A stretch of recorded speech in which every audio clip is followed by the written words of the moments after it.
Welcome to the Illinois Divorce Guide podcast, where we break down the complex and emotional process of divorce into manageable, easy-to-understand steps. I'm your host, Greer Howard, and with me is Bobby Buchanan, widely recognized as one of Illinois' top divorce attorneys, offering unmatched insight and experience in family law. All right, well, today, Bobby, we have a big question. People want to know, how much does it cost to get divorced? And you know what? The truth is, it depends. It depends on a lot of factors. You know, it's not always black and white when it comes to a divorce. And so, Bobby, let's just kind of dive in today talking about this. You know, it reminds me honestly of the healthcare industry, right? It's like sometimes you don't know what your healthcare is going to cost. You know, how do you know what your divorce is going to cost? So, what are some of the misconceptions and what are some of the things that you see? Greer, good to see you again. Yeah, this is a great topic, and I agree. I love that you made the analogy with healthcare. I kind of hate it too, because I think we all have a distaste for how healthcare pricing works and not knowing what our insurance covers, not knowing what a visit actually covers. There's a lot of issues like that in divorce and hiring attorneys. So let's dive in and talk about exactly how we can unpack this and understand this a little bit. All right. Well, we talked a little bit about it depends, right? And I think it depends on, and you can correct me if I'm wrong, maybe the complexity of a case, right? And there's going to be, four kind of different, let's call them like four different types of divorce, would you say? Yeah. And it depends. You sound like a lawyer. It depends is the favorite phrase of every lawyer, because the facts do matter. The specific instances and the facts circumstances matter on pretty much everything legally speaking. So the four routes that we're going to talk about today, and you could break up and teach what a divorce costs in a lot of different ways. This is just the way that we chose to present this material. And I think logically, in my mind at least, it makes sense. So we have the four ways: the DIY or the limited scope lawyer approach, the negotiated divorce approach, the mediated divorce approach, and the litigated divorce approach. And I think for the mediated divorce approach, we can also throw in the collaborative divorce approach and talk about that as well. So yeah, I guess it would make the most sense to just talk through these from what I see as the least expensive to the most expensive. Okay, let's go the budget option first. I mean, DIY is always the budget, right? So, all right, so we're going to the basics here. So we've got a DIY divorce, and so can you kind of explain, how does that work? You know, why is that the cheapest option? What is it going to look like? Yeah, and the budget option, the cheapest option. It's like when we're thinking about professional services, at least to each his own, right? Like we all have our different philosophies on how we want to get things done. I personally, when I'm looking at professional services, I kind of follow the mantra of buy cheap, get cheap. If you're looking for the cheapest option, then don't be surprised when things are a little bit more difficult to figure out than if you look for the more expensive option. But I've had friends, I've had colleagues use the cheap option before. We've talked about this before, and it's what is your comfort with risk? And so if you have a higher tolerance for risk and you like to save money, then this could work for you. Although, as we know, with the cheap option, it can sometimes backfire and cost more money overall. You know, Bobby, it makes me think of when you DIY your house. Okay, so let's walk through that for a second. And there are some people that are really handy, creative. They kind of get it, they understand it, and they can do a DIY project and it looks great, right? There's other people that do a DIY project and it's like, ooh, that was not so good, didn't turn out well. And then they have to end up hiring a professional to come and fix what they were unable to do. So, would you say that kind of equates to sort of what you're talking about as far as divorce? Yeah, actually, my wife and I, when we bought our house, we started to, like, you don't see those things when you first walk in. You kind of have your rose-colored glasses on, and the house you fall in love with is the one that you buy. And then over the years, we've had it for 3 or 4 years now, we start to go like, that was a DIY, wasn't it? That was a Mm. DIY. And now we're looking at all these additional expenses to kind of get the things up to snuff, if you will, or get them to the way that we like them. So yeah, that can absolutely happen as far as the DIY option. But let's break down first the cost, because a lot of people are probably listening and like, get to the point. How much does it actually cost? Yeah. Okay, so DIY, you're going to have to pay filing fees. Everyone has to pay filing fees no matter which option, but those are going to be about $500 to $700 for your filing fees, depending on how you break it up and what county you're in. What I mean by break it up is there's going to be a $400 filing fee approximately for you to file the case, start the case, and then your spouse is going to have to pay about $250 for themselves. Oftentimes, if you're the one trying to get this done, it makes more sense that you're just covering everything. So let's say $650 in filing fees. That's it. If you do the paperwork on your own, there is no additional charges. Maybe a transcript fee, depending on the county that you're in, but that shouldn't be more than about $50. So you can go online and you'll see online, there's a bunch of these DIY divorce writer, divorce123.com, all of these that'll charge you, I don't know what they are, probably a few $100s. You don't need to do any of those. You can go, literally the best way to do it in Illinois is type in Illinois divorce papers in Google, and probably the first site that you're going to get is a .gov site. And all of the documents that you need that will be accepted by every courthouse is in that site. So you can go there, do it, fill out the documents. But the hair-pulling exercise here is actually figuring out, how do I fill out these documents? How do I file them? How do I actually get in front of the judge? That's where the rubber hits the road and can be a taxing exercise, to say the least. Yeah, for sure. And you have to make sure that that the paperwork actually gets filed, because you've had instances where maybe a spouse thought that the other, spouse had filed it, and then they hadn't, and they weren't actually divorced, right? Yeah, there's some really technical steps that have to happen, participation by both sides. I've had more than one or two people call my office before thinking that they were divorced, and then what happens is they go to get married, or they look deeper into it and they realize, wait, the divorce never went through because they didn't follow all the steps, or their spouse didn't follow all the steps. So you have to do it right. And really, unless you're looking at a divorce judgment with a judge's signature on it, I would not assume that you're divorced. Right. Okay. So let's say you have the court filing fees, and then you decide, can you get an attorney to just sort of help you do those type of things? What does that look like? Yeah, so that's what we call limited scope representation. Not every single attorney does it, but it can be a great option if you're like 90% there, if your situation is relatively simple. I wouldn't really recommend this if you have real estate, if you have retirement accounts, those sorts of things, because if you don't do things correctly, or if you're hiring an attorney on a very limited scope, there's a possibility that all of that stuff isn't covered, and it's just a higher risk. And like we said, it depends on what your relationship with risk is, but you can hire a lawyer just to look over your documents, but you got to find the right lawyer who's willing to do that. Okay.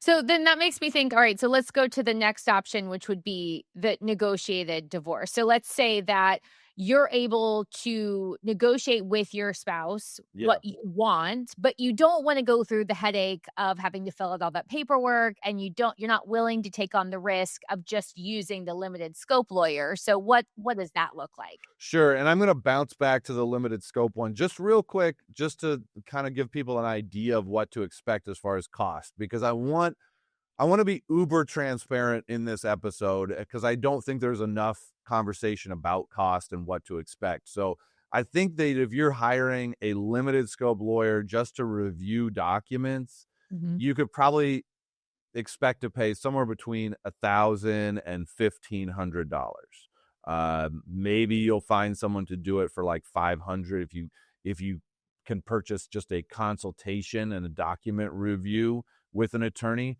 But often what's going to happen if you just get like a 1-hour consultation and look at your documents, they're going to say, okay, yeah, this generally looks okay, and approve it. And then you're going to run into more issues. So there's usually like, you need to follow up with the attorney. So I think $1,000 to $1,500 on the very low end to get any attorney involved in your case. You have to understand, attorneys, when they get involved with your case, they take on liability. So that's why attorneys are not really excited about piecemealing a case, because if their name is attached to it and something goes wrong, that they're going to be the first person that is sued, or, the ARDC is looking at them or something like that. So attorneys can be very hesitant to kind of get partially involved in the case. And we do the same thing in our firm. It's pretty much, it's all or nothing. Either we're your full attorney for the case, or we'll pass.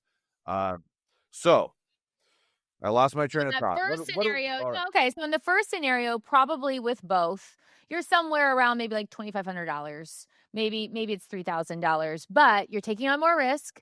We aren't really sure that an attorney's necessarily going to want to do it. And there may be some kind of loopholes, some things that are tougher to figure out, right? Yeah.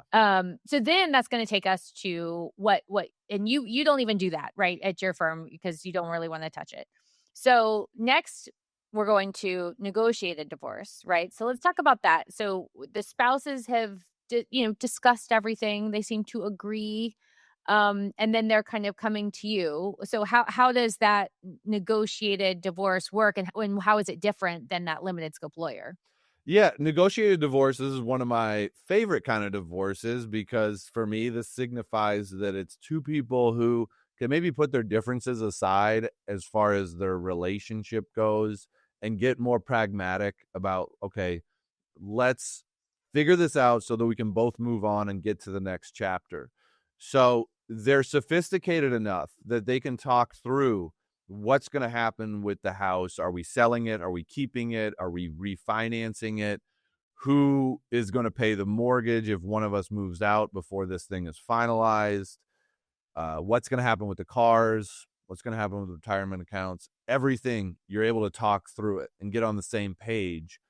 And then you want to get a lawyer involved to make sure that it's done right, make sure that there's no hiccups, and make sure it's done quickly. I mean, we get divorces like this done in a matter of weeks rather than a matter of months or years.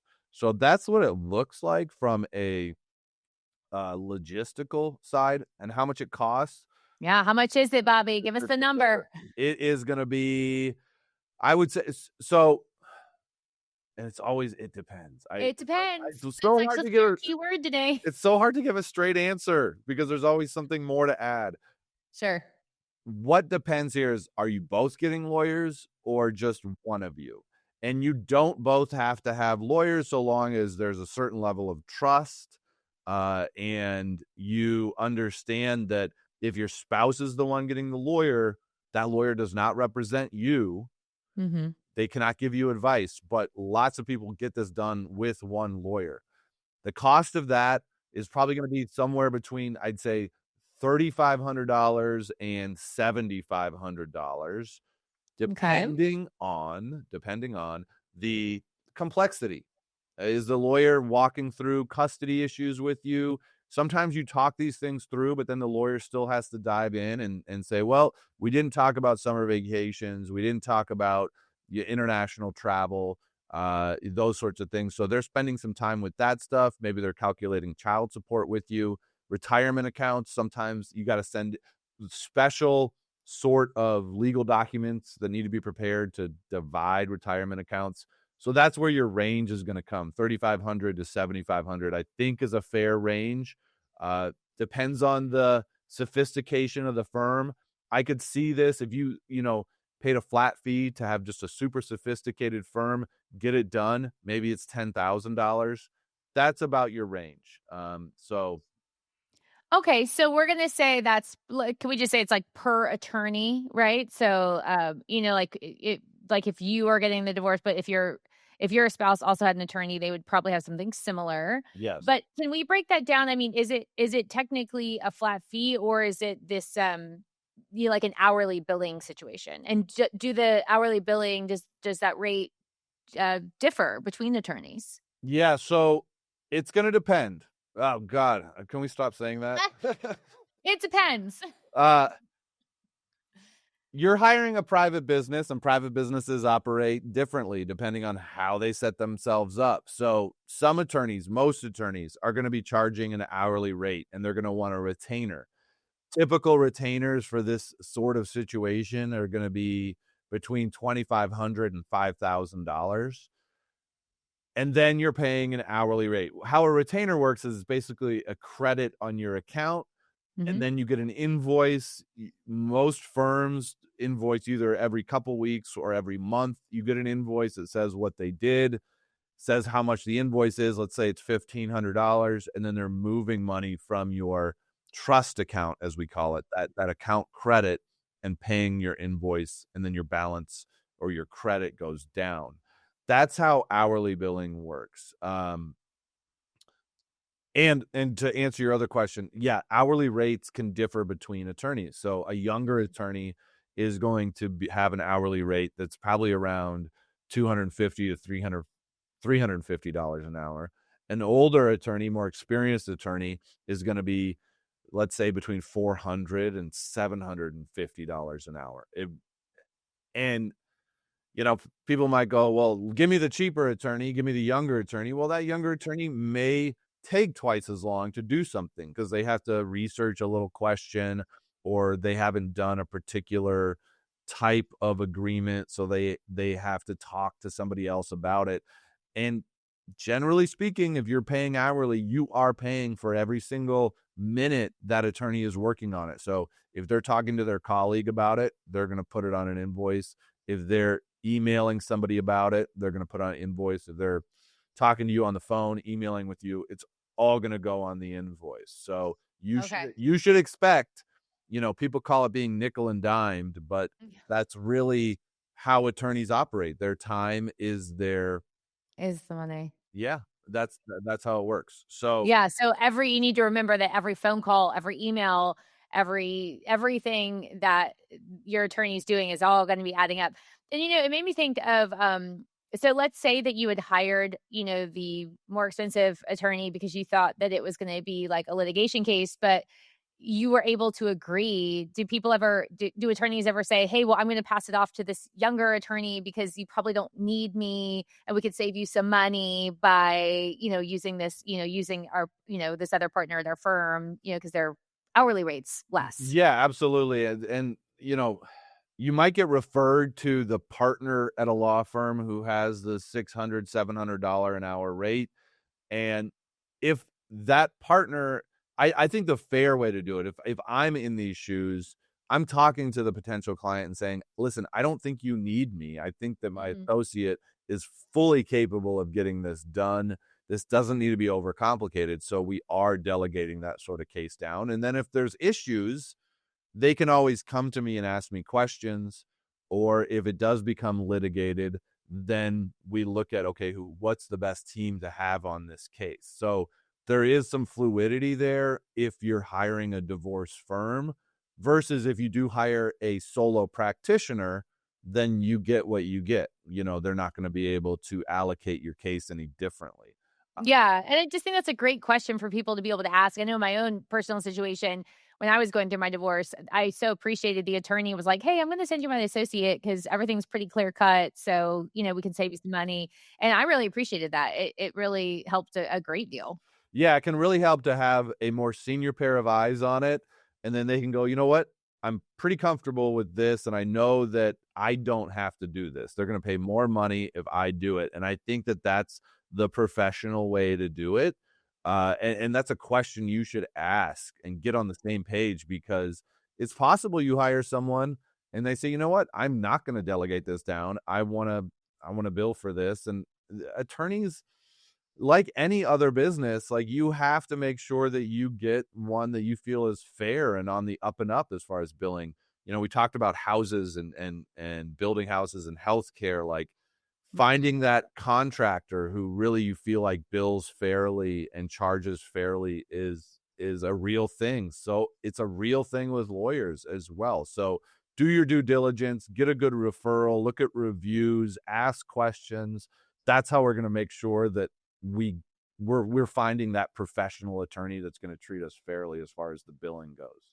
Yeah, absolutely. I mean, that just makes me feel like, definitely it's like you've got to advocate for yourself to make sure you have the right person representing you, because this could have huge financial repercussions if you don't have the right person on your team. So I think that's a great thing to remember. Okay, so anything else about negotiated divorce? Yeah, I mean, just the other. So I think we skipped over flat fees. So I just want to make sure that we talk about that. And okay. So is there such thing as a flat fee? yes. So there are firms that do flat fees, and actually my firm is looking at transitioning to flat fees because personally I think it's a lot better for clients and attorneys to be working under flat fees if you can figure out how to do it fairly for both sides. So if you do reach out to my firm, it could be in a place where we're just doing flat fees or we're kind of transitioning to it. So I'm a big fan of flat fees, but it is tough for attorneys are very apprehensive to do it because they're worried about, well, what if the case goes out of control? How do you set the fees and all that? But for the firms who have figured out how to do flat fees, it can be a great option because the attorney can tell you, okay, we're going to charge you a flat $6,500 for this uncontested divorce. And that's going to cover everything from A to Z so long as we keep this thing out of court. And then you don't have to worry about phone calls and emails and, conferences between attorneys. It's all covered. And that's a certain level of peace of mind that people really like. They're like, I don't want to deal with getting invoices and having to look at, every single little thing that my attorney did. Just get it done. Yeah. And then also it might be nice for the attorney to not have to, keep track of every email and every conversation they've had about the case. Absolutely. Absolutely. I think it's a win-win all around if you can figure out how to do it from a business perspective, which my firm is currently in the middle of really looking at that. So as far as a flat fee, what should you expect? I think that you could expect anywhere from $4,000 to maybe $8,000, $9,000. Again, there's going to be a range. You need to decide whether or not, hey, this flat fee is really, it makes a lot of sense because I know this firm is super professional. They get great reviews, they get things done, and I understand why it's a little bit more expensive. I mean, I think we all have those decisions we have to make where we go, I'm hiring the person that charges a little bit more because I'm confident that they do a better job, and that's the peace of mind I want to get. Or maybe you find that you get a great referral from somebody and they're like, hey, this attorney, they might be a little bit cheaper, but don't be fooled. They're actually fantastic and they're a little bit underpriced maybe for what they should be, but I'm going to take advantage of that. So, there's no secret formula here to figure it out. It's like buying services from anybody else. Yeah. Yeah. Well, I think that's a great idea. So if you end up doing that, we got to talk through that, if that comes out. Oh, absolutely. If and when, and I think it's more of a question of when we do fully make that transition or in the middle of it, we'll do an episode on what it kind of means for us and how we're handling it as a business. And I think it would be a great thing to talk through. Yeah. Okay, so let's move on to a mediated divorce. So, and then that means there's a mediator, which I imagine also gets paid. So why don't we sort of talk through, that type of divorce and how that affects the cost? Yeah, so mediation is great for when you and your spouse are able to talk through many of the issues, but maybe not all of them, and you need someone to help you really dive into the details of the different issues. How are we going to deal with this real estate? How are we going to deal with these 2 or 3 vehicles that we have? What's going to happen with the college for our kids? Like, a mediator is really fantastic at making sure that you hit all the different topics that you need to in a case. And if emotions are running a little hot, they can help you guys stay focused. So a mediator's usually less per hour than an attorney, not drastically less, but $250 to $350 an hour, you can get a pretty experienced mediator. And how long should you expect to be with that mediator? I mean, it's possible that you get through all of the issues in a matter of a few hours.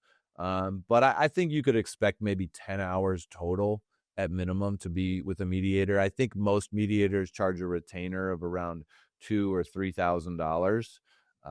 So that's what you're looking at as far as like the low end of mediation. Mm-hmm. Again, you could spend 20 hours, 30 hours doing mediation. It could cost $10,000 total once you're all said and done, but that still could be a savings, all in all. Right. And when you have that mediator, is the couple splitting that cost? Is one person paying for it? How does that typically work? Most likely they're going to split it. I mean, this comes down to you and your spouse. I mean, you are having these conversations in real time, talking about how are we going to do this? Okay. You know, we've gotten past that first kind of watershed moment or whatever you want to call it, where we realize that the marriage is over, and now we're talking logistics. And so we're discussing it, and that's a question that you two have to answer. How are we going to cover this? And the one motivated spouse might say, I'll just take care of the mediator's retainer. Or maybe you both decide, are we going to split this? Yeah, we're going to split this. And so that's a conversation. There's no hard and fast rules about mediation. I mean, mediation is about agreement. So you two agreeing on it. But customarily, you two splitting the cost would seem very normal, since mediation is all about neutrality and, being as fair as possible. Yeah. Is there ever a case where people just want a mediator and like there isn't an attorney involved? Yeah, you can do that. In Illinois, it's a little bit more difficult because mediators don't draft up the final documents. Generally, they just draft a memorandum of understanding as far as what your agreement is. And then you either have to DIY that into the final documents, or you have to hire an attorney to do it.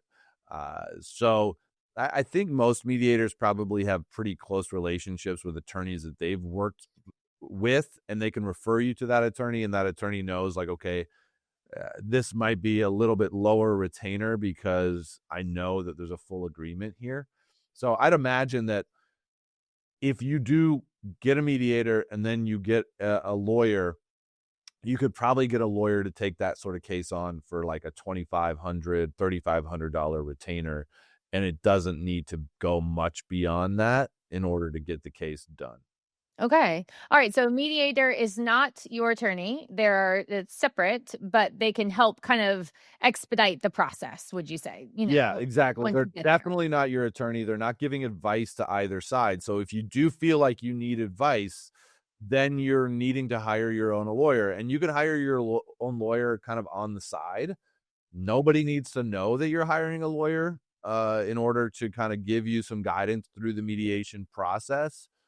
But again, you're going to have to pay a retainer for that lawyer as well. And I would expect the retainer to depends on exactly when you hire them, but $2,500 to $3,500 in that situation is probably reasonable to expect. Okay. All right. So far, Bobby, with everything we've talked about, kind of some different options. We have our DIY, we have our negotiated, we have a flat fee, we have the mediator with an attorney. And honestly, I would say in the world of divorce, let's say, it's reasonable. I'm just going to say, right? So we're, like the low end, we're at like $750 if you have no help, and maybe up to maybe 10-ish grand of, somewhere in that range. Here we are. Yeah. But now we're going to talk about litigated divorce, and we're going to just blow it up from here. Yeah. Right? Well, before we blow it up, I know you're just so hot to trot on blowing it up. Let's talk about collaborative divorce. I just want to touch on that one real quick. You love collaborative divorce. Yeah, collaborative divorce, I think it is the way to go if you have a slightly more complicated situation that you don't think that you can get your spouse totally on board with mediation yet. Collaborative divorce, for those people that don't know, that haven't watched our episode on it, is where both sides are agreeing to not litigate. And the attorneys are agreeing to not litigate. The attorneys are signing an agreement that says, if this breaks down entirely, we're off the case. So they're incentivized to keep things agreeable and diplomatic. And then you have other professionals that get involved as needed. You might get a divorce coach involved, a parenting specialist, a forensic accountant, anybody else that's needed in order to really just be solution focused in the process. And it's much better than litigation, because litigation, as we're about to talk about, can just spiral out of control. It is more expensive on the front end. I would expect there to be at least a $7,500 to $10,000 retainer for any sort of collaborative divorce attorney.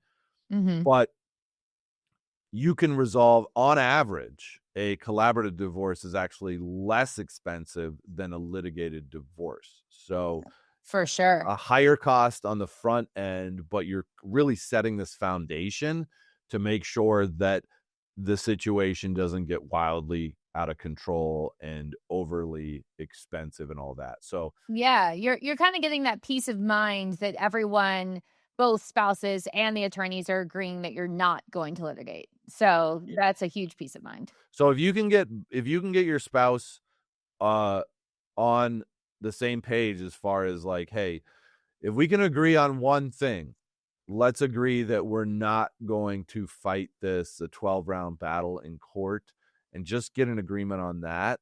That's all you need to agree on. And just start with that. Just start with a commitment that we're going to keep this out of court. You can almost guarantee that you won't get these astronomical bills that you'll see in the litigation realm. So collaborative divorce, I would say we're looking at a range of $15,000 to maybe $25,000 is going to be all said and done what it is, which is, when we're talking about extrapolating ourselves from somebody else that we've been with a while, financially, emotionally, getting on to the next chapter, setting everything up, $15,000 to $25,000 to get there. Yeah, it's a large chunk of change, but it's cheaper than a nice car. And this is going to be one of the most expensive, or one of the most important transitions that we make in our life. So I think it makes sense. It's fair as far as it goes. It's like going to the dentist, though. Like, nobody wants to pay $5,000 for a root canal, but like, you have to have the root canal. There just isn't a choice, right? Yeah, you're going to be in pain forever. So we're just going to be very clear that all of the options we've talked about so far are the preferred options. And if you care about your budget and what it costs, those are going to be the preferred options, right? So we're just going to say that right here. Now, litigation, on the other hand, sometimes, obviously cases do have to be litigated, and that's unfortunately, part of divorce at times. But Bobby, we're talking about the price today, and the price can get very expensive. Yeah, the price of a litigated divorce, really, I hate to say it, but the sky is the limit. But these other options aren't always real options. I think that they are in 90% of cases, maybe even 95. But there are people that get married to individuals who have certain mental health issues, personality disorders, personality traits that make it almost impossible to come to any sort of agreement.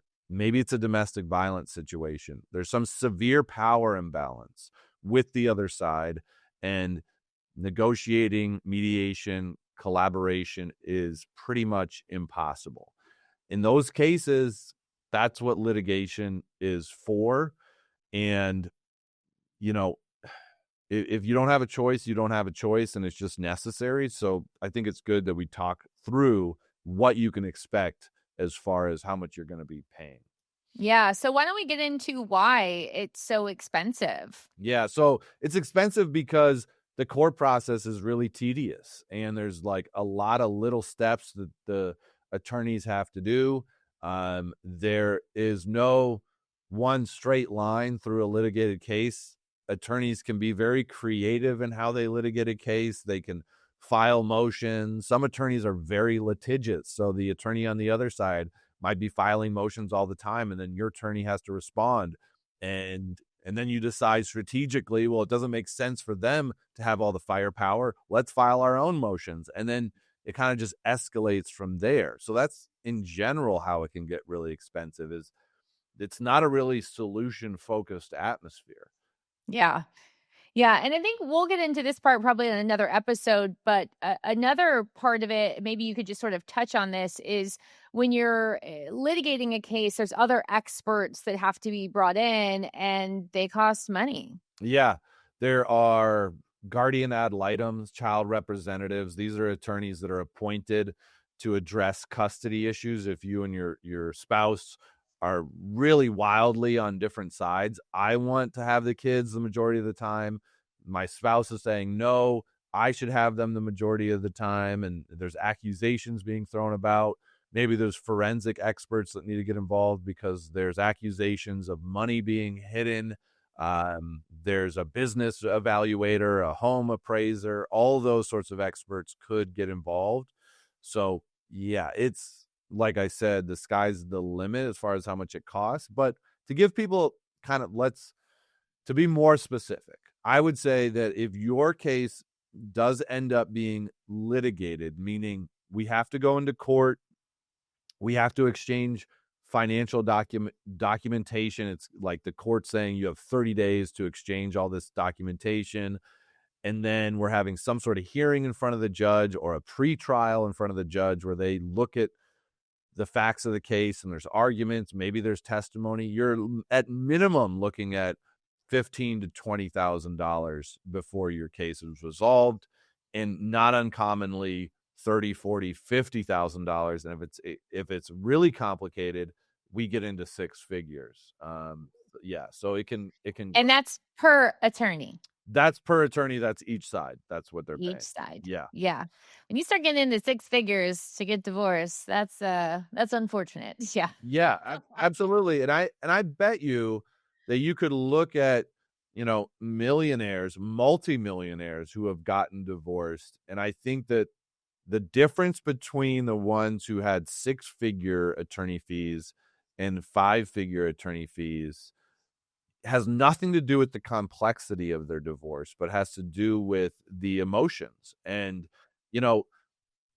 for $15,000, you can get enough professionals involved to figure out a problem, but they can't figure out that problem if everybody isn't on board with being solution focused. So it really depends on what is the emotional temperature of the situation, and are there any mental health issues involved? Those can really drive up the cost of everything. So I think that's...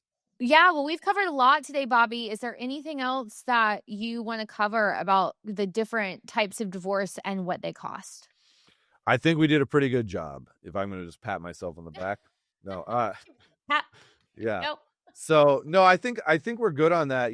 People can leave comments and let us know if there's anything that, we missed or we can touch on specifically. I definitely see us doing more episodes talking about the specifics, talking about the different experts that are involved, and yeah, really kind of trying to cast some more light on this topic that's a little bit shady at times. Yeah. Well, I think the biggest thing is making sure that you understand your options and you ask a lot of questions before you decide on an attorney, because it sounds like, that can make a really big difference in what it's going to cost you. Absolutely. Thank you for listening to the Illinois Divorce Guide podcast. We hope today's episode gave you clarity and support as you move forward on your journey. If you found this episode helpful, please subscribe, rate, and review us on your favorite podcast platform. Tune in next week for more insights and expert advice on the Illinois Divorce Guide podcast.